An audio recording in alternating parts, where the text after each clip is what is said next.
Hey guys, it's Michael from Chess Lifestyle. And recently I've been filming a lot of video content for the opening series, opening course that I've released on Patreon. And the first opening I'm seriously tackling in terms of getting content out for is the Benoni. And it got me thinking that actually I wanted to share this game with all of you because this probably has to be the most craziest game from my recent tournaments this year. And I mean, I've had some really crazy games. One of the games which Kevin, one of the viewers of the channel and good friend, he actually preferred a different game of mine, which was like a 5.5 hour long marathon where I ended up getting like a queen and bishop against rook and two knights, which had some ridiculous complications in the game. So that's definitely another one that maybe I should upload it one day. And another one recently, I had a 4 queens position, and that was ridiculous as well. And yeah, basically a lot of my chess games have been super wild, super interesting, super rich. But of all the games, I actually think this one was the one I felt that had the most ups and downs, most craziness. I think it's just a wild game. I think you guys will enjoy it. So I'm going to share it with you guys. So this was against a young junior in Parachin, Serbia. And I should note as well that actually of this tournament, if you go play in Parachin, be warned, I ended up playing 8 out of 9 of my opponents were juniors.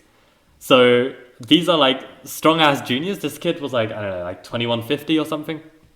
Probably the age of 12.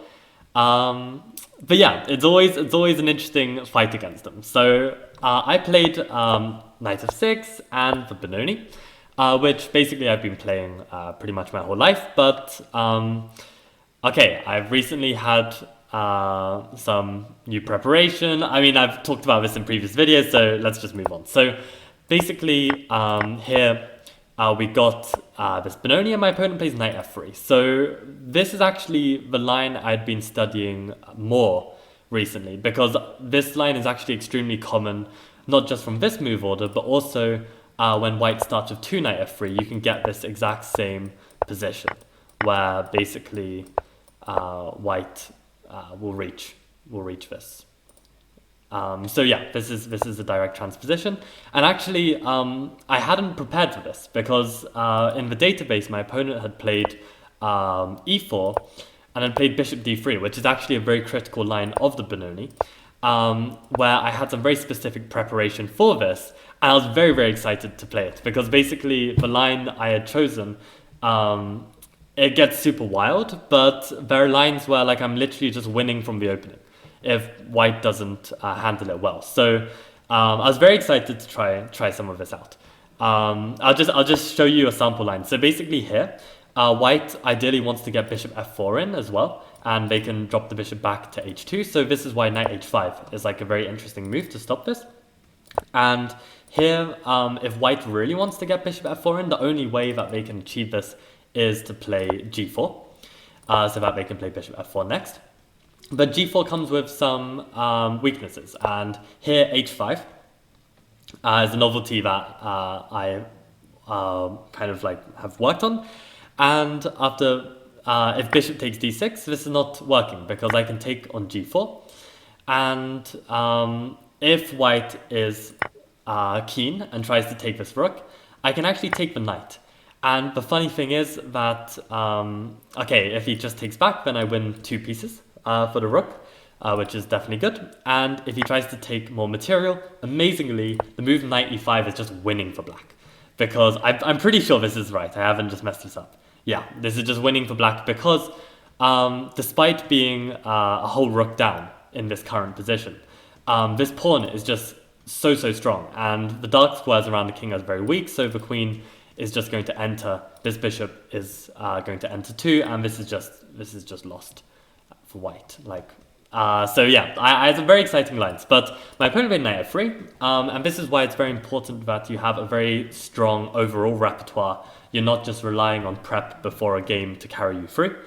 So I had some lines here. So he plays bishop f4, which in practice is actually the most commonly played line. And I think the reason why that is very common is because on the very natural bishop g7, white can play queen a4 check. And this gets very, very dicey, probably the best way to describe it, because with the bishop now on g7, it no longer protects d6, which already had some pressure to it. So when we block with bishop d7, the queen can just sit back on b3, and there's this double attack. And black needs to play very precisely here. Like queen c7 is the main move, and play continues. But it's very sharp, and white can kind of like avoid, like, I guess, typical Benoni play and just really study this line well. But the thing is that when you play this bishop f4, black doesn't have to go into this, and black can play a6. And the point is that there's no queen a4 check now, not because of b5, because knight takes, I think, maybe strong, although maybe bishop d7 is then winning. Maybe b5 is working as well. I also had the feeling that knight d7 is also just fine because the d6 pawn is protected by the bishop. But it's actually probably worth me checking this. So yeah, knight d7 is fine, but b5 is the way. And the point is the knight can't take because of bishop d7. Right. Yeah, good to remind myself of this. So basically, queen a4 check is just not a thing. So everyone plays a4 here. And yeah, now the idea is that they play h3 because the setup they want to go for is e3, castles, and maybe bring a knight around to c4. But if you play with e3 first, you have to be quite careful that you don't allow black to just trade off a minor piece by force, which is strategically something that black wants to do because they have a space disadvantage. So white played h3. I castled, and on e3 now, this reached a very interesting position. So here, I followed a course by Modern Chess, run by Yunus Papaiounnou. I always forget his last name, how to pronounce it. But anyway, he's a 2650 GM, and he was basically looking at this line, and he recommended this move, knight e8. And the thing is on knight e8, bishop e2, knight d7 is played, and there's some theory here. But the thing is on knight e8, there is this immediate a5. Yeah, this is the thing. So like on knight e8, bishop e2, we want to play b6. And the reason why b6 is a useful move first is because we stop a5 as an idea. But I asked in the course, like, what if knight e8 and they play a5 immediately? And basically, Yunus said, yeah, that's a very good point. Like, this kind of stops us from stopping him playing a5 with b6. However, it's not the end of the world as well. Like, actually, with his a5 move, we still have a good game. We can play like a knight d7, we can play rook b8, and we'll end up putting the knight on c7, pushing b5 anyway, and getting good counterplay on this open b file. So it's not the end of the world by any means. But I thought I was going to be very clever, and I had prepared b6 as a move. Now, when I got to this position over the board, you should always be a bit careful with your moves. Like, don't just automatically play what you've prepared, and always like really think like, okay, are you really feeling the moves that are in your preparation, right? And here, I was like pretty sure that b6 was my move, but then I was thinking like, okay, well, basically, in this variation with the immediate knight e8, if white tries to play knight d2 immediately, I am in time now to play knight d7, because yes, I blocked the queen protecting my pawn, but now the knight on e8 is controlling it. So if I play knight e8, they go knight d7, I'm in time to play knight d7, and when they play knight c4, I can meet knight c4 with a very thematic knight e5, and you're going to see this idea in the game. Now, on b6, I was thinking like, okay, sure, yeah, if he plays bishop e2, I play knight e8 and we get to our main line. But what if he plays knight d2 now? And I thought, well, okay, I can't play knight d7 yet because I dropped the pawn, so I'd have to play knight e8, and now he plays knight c4.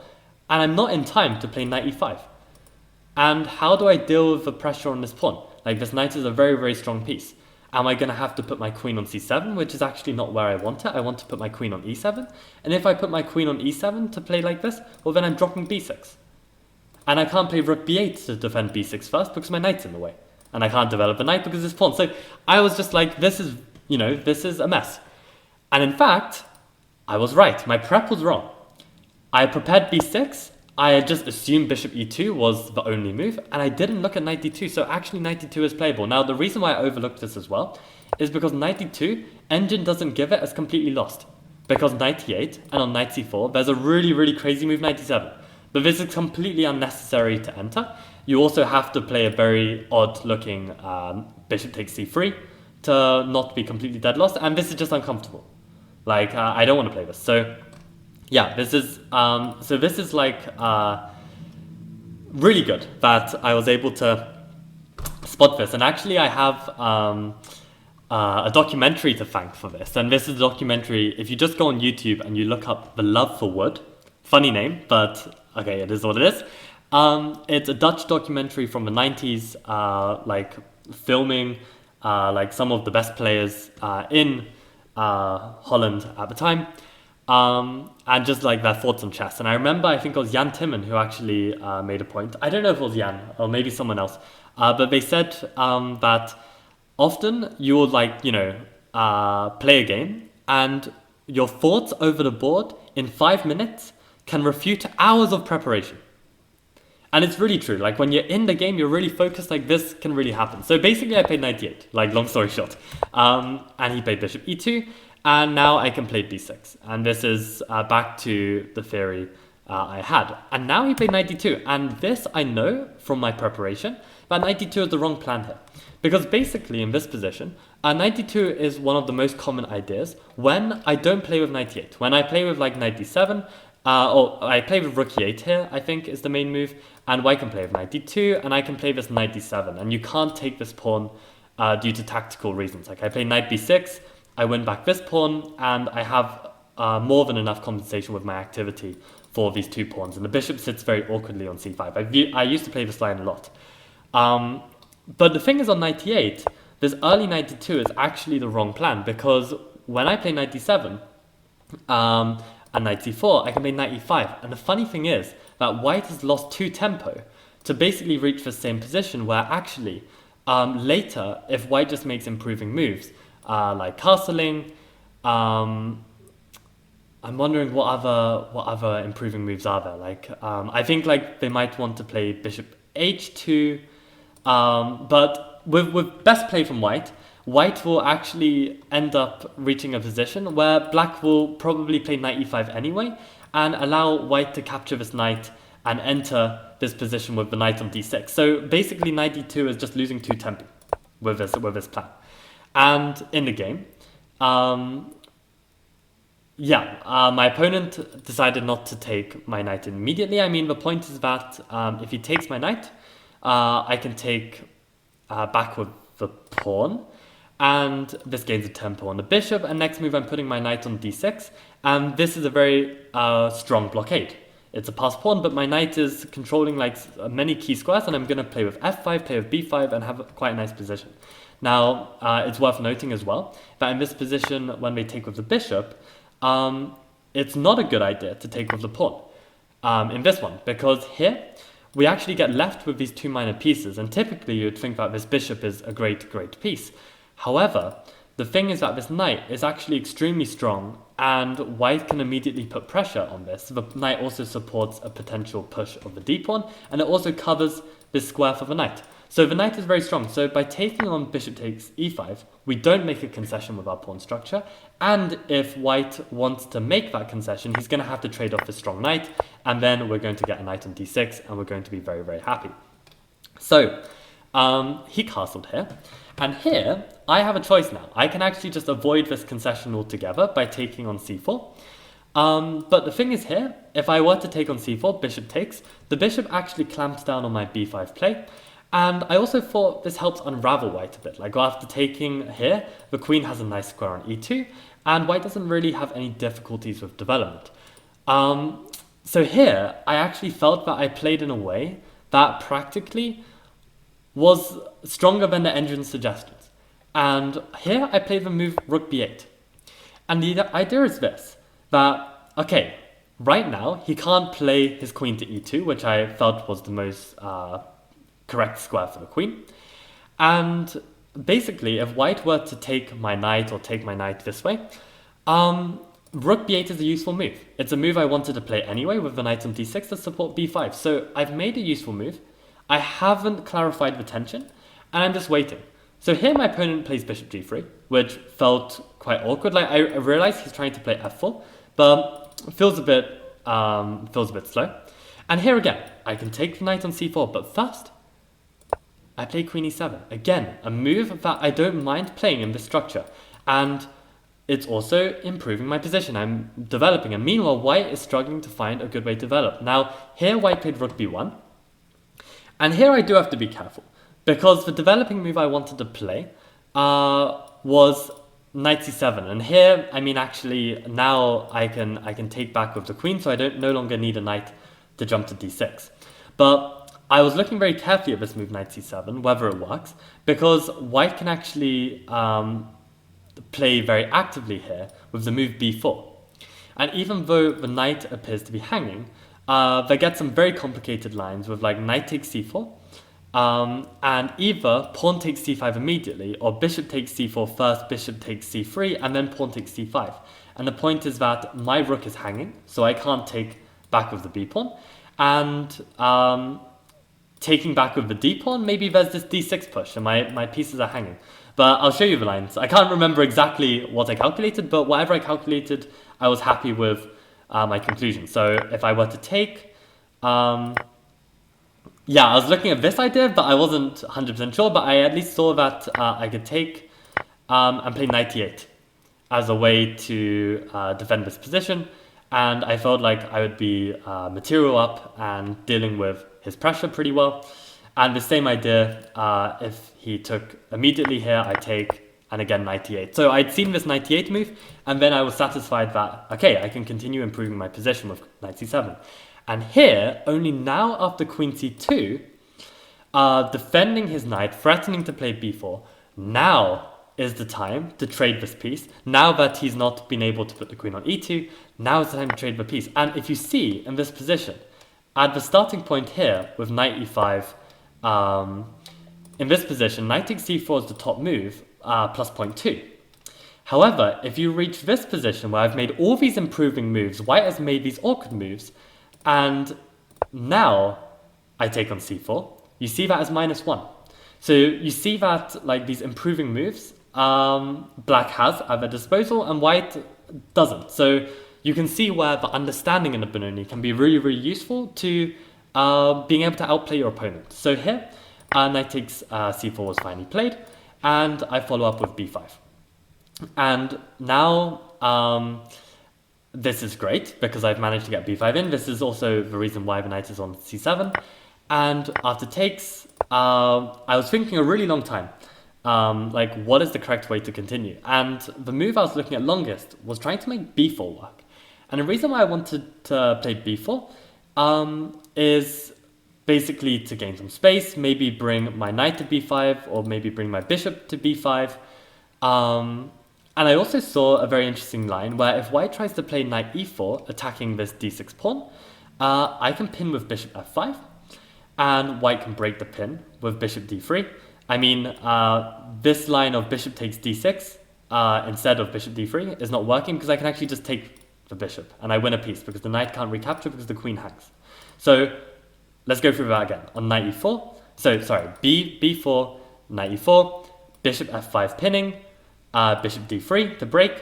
I then saw the idea I could play b3. And white needs to keep defending this knight, otherwise he loses a piece, so queen c4. But then I can play rook b4, hitting the queen again. And here, white is in big trouble. If he moves the queen away, then he just loses a piece, so he has to try and complicate with bishop takes d6. But I saw that I could take the queen. They take our queen. We take the knight on e4. They take our rook. We take back with the king. They take our rook on e4, we take back, they take with a knight. And we have this final position. Wait, there's... Wait. Let's go through that one more time. I think I messed up right at the end. So, b4, knight e4, bishop f5, bishop d3. We want to go b3 to dislodge the queen. The queen has to come to c4 to keep defending the knight. rook b4, hitting the queen. They have to take on d6. We take the queen, they take our queen.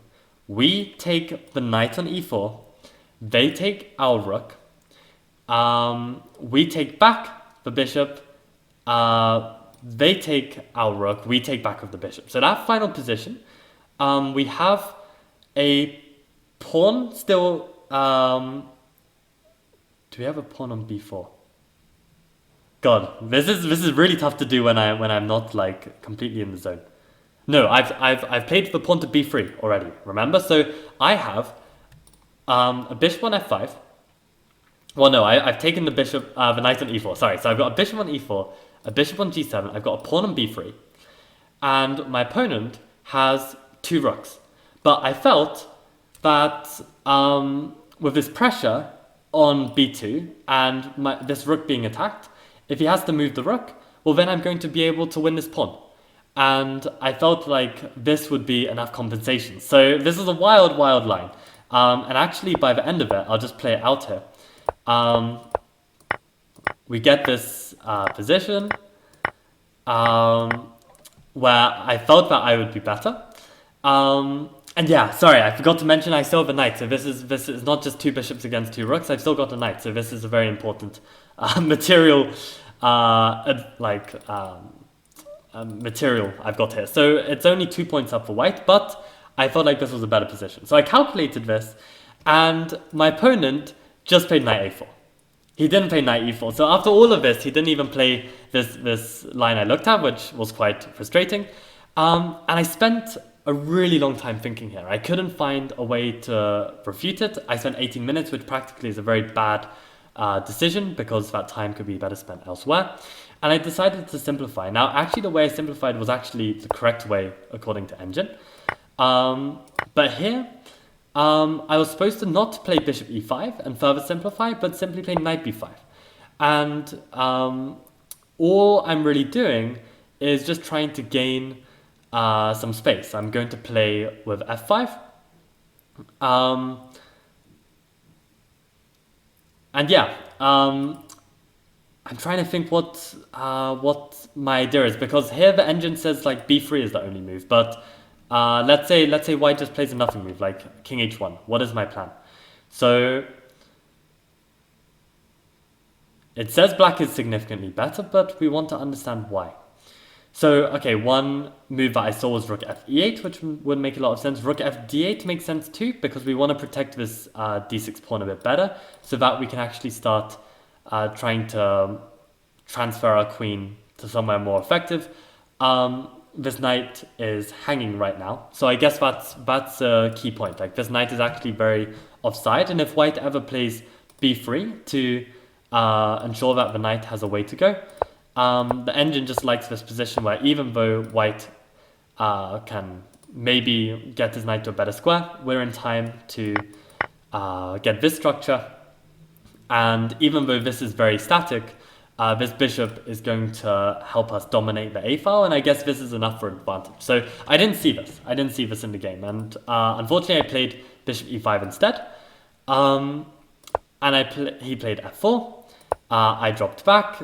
Yeah, this is another thing. I actually missed that here. Like, maybe, okay, he can take on c5 and try and push this pawn on 4, but it doesn't work because I just play queen d7 and the queen is hanging, so he can't take my knight. So he plays e4.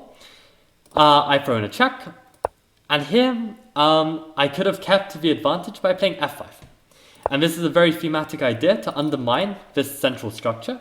And it's funny actually, because earlier that day, or maybe even the day before, I was studying some Benoni position with my friend Stephen, who was with me on the tournament, and we were just discussing this idea of f5 and f6, and we kind of came to the conclusion that f6 was a better move in a particular position. So I was already inclined to play f6, but that's a different position and different characteristics, so that was very unfortunate. But f5 here was definitely good, because d5 is hanging if he pushes, and if he takes, we can just take back with the rook, and again this pawn is in trouble. So this would have been the perfect way to try and exploit this center. Instead, I played f6, thinking that this would stop e5, but the problem is, it doesn't stop e5. White has enough pieces to push, and here I had to make a very important decision. Do I decide to play a bit more carefully with like queen d7, followed by rook e8 to try and prevent this e5 push? Queen d7 comes with tempo on the knight, I should add. Or do I play an interesting idea that I spot? And I decided that, okay, at this point actually in the tournament, I was on 0 out of 2. And I really wanted to win this game. So I played the move b3. And this comes with a really interesting idea because, for starters, I don't think white can immediately push e5. Maybe this d5 pawn is hanging, I think. So he plays rook e2. I guess like slowly but surely preparing this push. And the idea I have is rook b4, hitting this knight. Now the knight has to move to c3. And then I saw this idea that I can take, giving up my bishop, and play c4. And he can't take my rook because I'm hitting the queen. Now, I had to be very careful here because a move that looks very strong is queen d4. If I move my rook, then I just drop the pawn. But the point is, on queen d4, I've got a really nice move, knight b5. And here, the point is that I'm hitting the queen. And if queen b6, which makes some sense because now it looks like I can't take the pawn because the rook hangs, I can actually take the pawn anyway. And the point is I hit the rook, and I've got this threat of knight g3. My pawns are looking very strong, and this would be a much better position for me. So in this position, after c4, my opponent went back to d1. And here, I very quickly just played rook b8 because I thought this was the most natural connecting my rooks in case of any e5 push. But I realized that, hold on, now he can just go back to d4. I don't have the same knight b5 resource, and he can just win this pawn. But luckily, in this position, on queen d4, I can just play rook fc8. And this, I have full compensation for these pawns because my rooks are very active. This pawn in the center is very weak, and I'm going to enter and win back my material, and my position is very strong. So in this position, he played rook e1. And here I decided to bring my knight in. This was a slightly faster route than knight a6, knight c5, knight d3, which would of course be desirable, but I didn't really have the time. So knight b5 was the way I went. And here he finally gets an e5. Now this was a really interesting moment because at this moment I thought that my move that I had planned was to play queen a5. And I thought this would give me some good counterplay on the pawn, potentially try and make use of my queenside pawns, and that might be enough to win me the game. And in fact, queen a5 would have given me an advantage, and this would have been a better position for black, this position here. However, I thought I was being very clever, and thought that it would be better to play f takes e5, f takes e5, and then queen a5, because in that position, I have an active rook on the f-file, and that surely has to be good for me. But this is where a very, very important principle, and if you're going to take anything from this video, let's say you're not a Benoni player, this principle is very important, that your pieces need to be coordinated when they're active. Otherwise, it's just pseudo-activity. And when I take here and open this f-file, yes, it is slightly better for the rook, like don't get me wrong, it's definitely better to have an open rook on the f-file, but it doesn't do too much because the rook is kind of active on this f-file by itself. And actually, when you look further at the position, by taking on e5, what you're doing is actually activating this bishop. Because right now, if the pawn takes on d6, the bishop is stuck behind his own pawn, but when we take here first, the bishop is now much stronger. And this is a very good active piece because this bishop is directly involved in the activity. Also, by taking away this f-pawn, the queen gets active on this diagonal, which I completely overlooked as well. So in fact, taking on e5 just gives my opponent all the activity, and this is enough for white to be at an advantage. So I played queen a5, now he took on d6. At the time I annotated as dubious because I hadn't used the engine yet, but in fact this is the correct move in the position. I was actually more worried about white just being slower with rook e3 just to defend, but in fact I have a very, very nice move, knight a3, with the idea of coming to c2 and attacking this rook and trying to win this pawn, because the rook doesn't have any squares to defend, and this would block for queen. So knight a3, knight c2, I missed this in the game. This would have been beautiful, and this again puts the advantage back in black's hands. But e takes d6 was the correct move. And here, I took on c3, and this is where the position becomes super, super wild, because we have this dynamic, and also my king is slightly weaker, and this is just nuts. So I'll very quickly just show you how the game went, and then we're going to go through this game again from this position with some more specific engine lines. So my opponent played queen h6. I played queen g7 to kind of neutralize this pressure. My opponent saw that taking on g7 and d7 gave him some chances. And here I have to be extremely precise, because I need to play rook d8, and this is the only move. Otherwise, my opponent is simply bringing a rook to the a rank and going to promote their pawn. So I had to block this. He gives a check, I block with the rook, and here I thought I was winning. My opponent had 4 minutes, I had 7 minutes, and I saw this bishop e5 check move, and I thought that king f8 was winning. But can you understand why king f8 is not winning? Feel free to pause the video and try and work it out. So the fact is that king f8 is not only not winning, it's actually lost. And the reason why is because on rook e8 check, if just rook takes e8, queen takes e8, king takes e8, this is what I saw originally, I thought that this was fine, and it is fine. Because even though we're on the line of this rook, there's no good discoveries. Our pieces are all on light squares, and this means that there's no good discovery from the bishop. However, the point is after king f8, on rook e8, rook takes e8, black can now throw in the brilliant bishop g7 check. And the point is that if the king takes, well then now the king is distracted, and now they can take back and queen.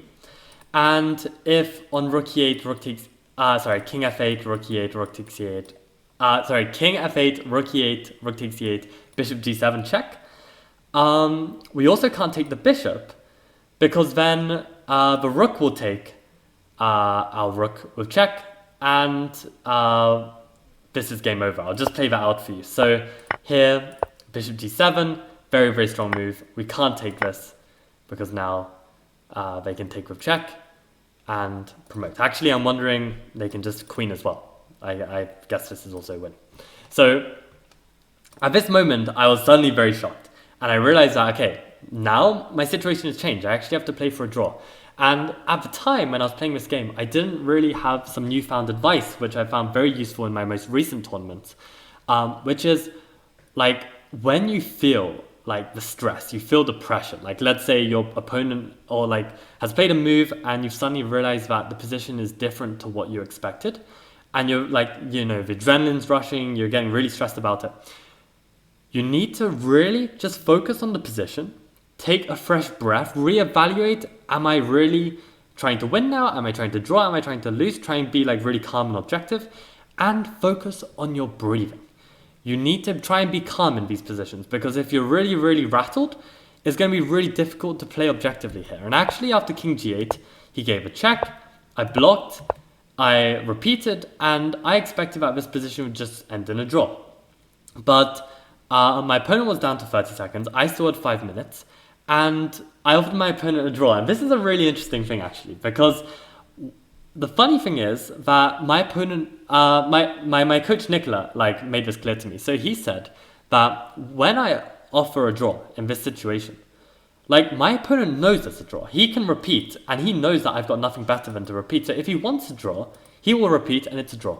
But when I offer him a draw, this basically gives him the feeling that, why am I offering a draw? Well, maybe there's something more in this position. Maybe he's worried about something. And this encourages my opponent to play on. So if you actually want your opponent to play on, then offering a draw is probably a good idea. If you don't want your opponent to play on, then probably just keeping your mouth shut and just allowing the opponent to repeat the position because he doesn't see anything more is the way to go. So that's a very interesting psychological situation with the draw offer. I probably would have been happy with a draw. So the draw offer was bad for me. And actually in this position, he played bishop g7. And he played it with 3 seconds on the clock, slammed it out on the board.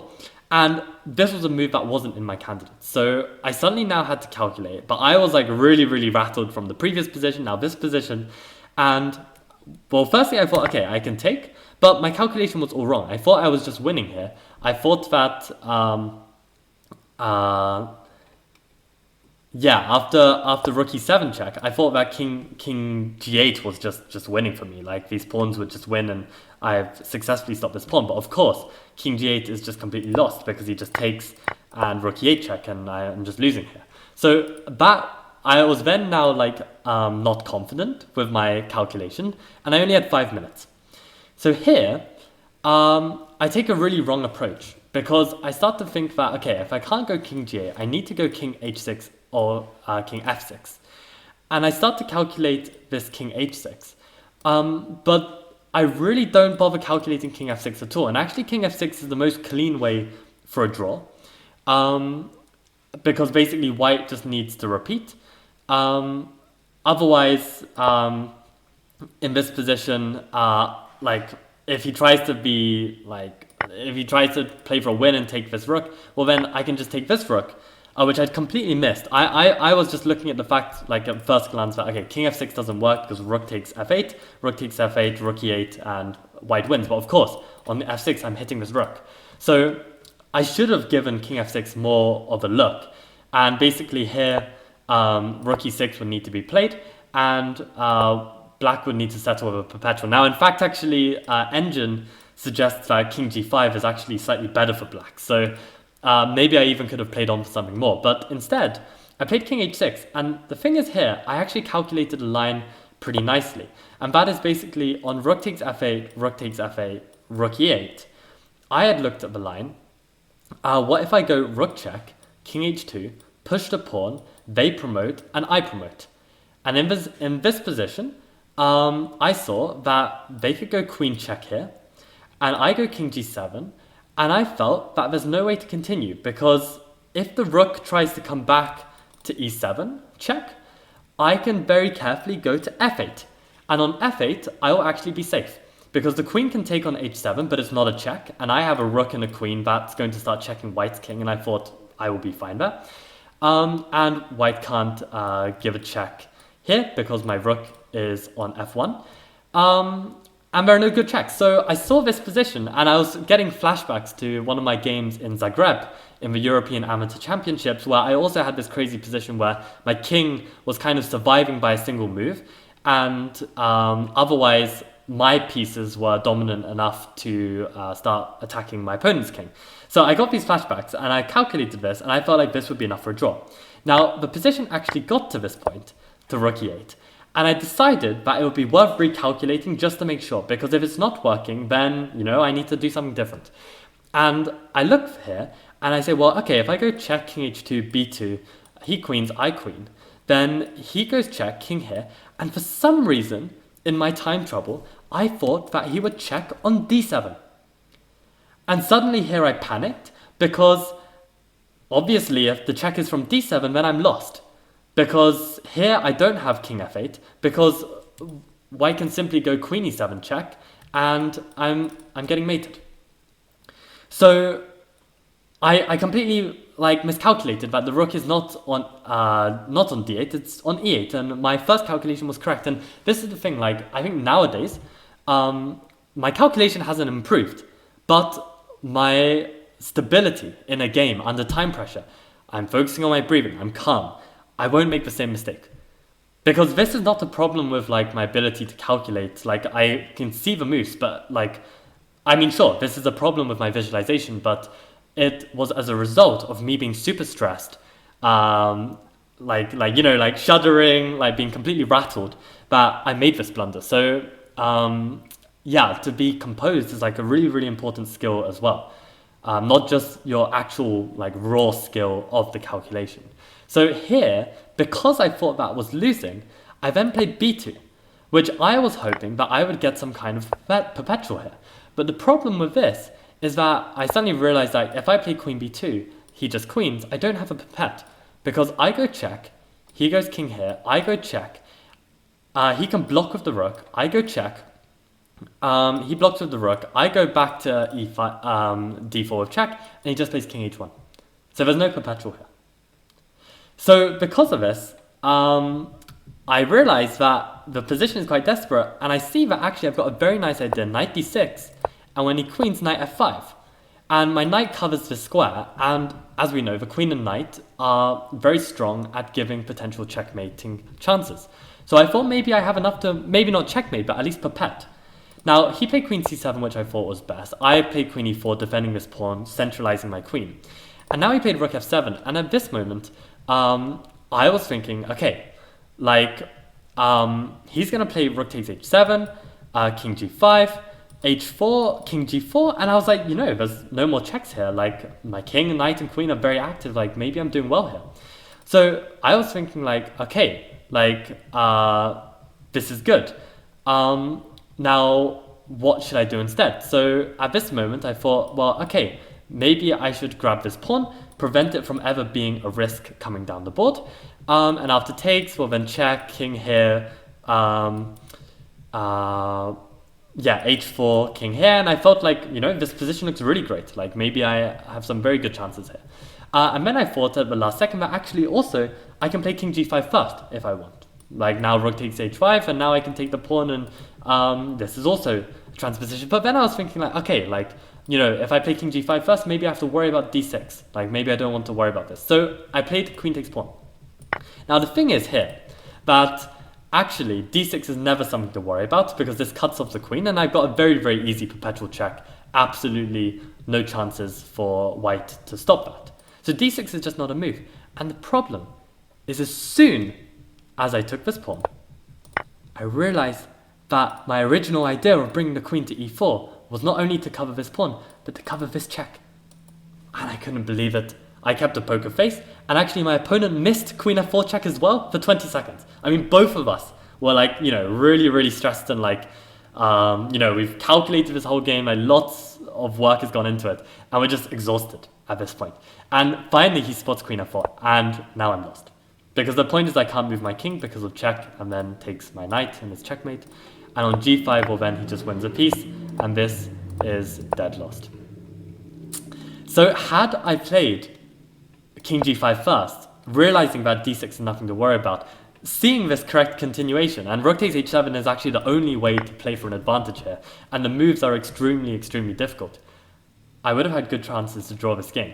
So you see, like, this game was just absolutely wild. There's so many things going on, like starting with like that whole thing in the opening where I actually had prepared incorrectly, and I then found the correct move not to play this b6.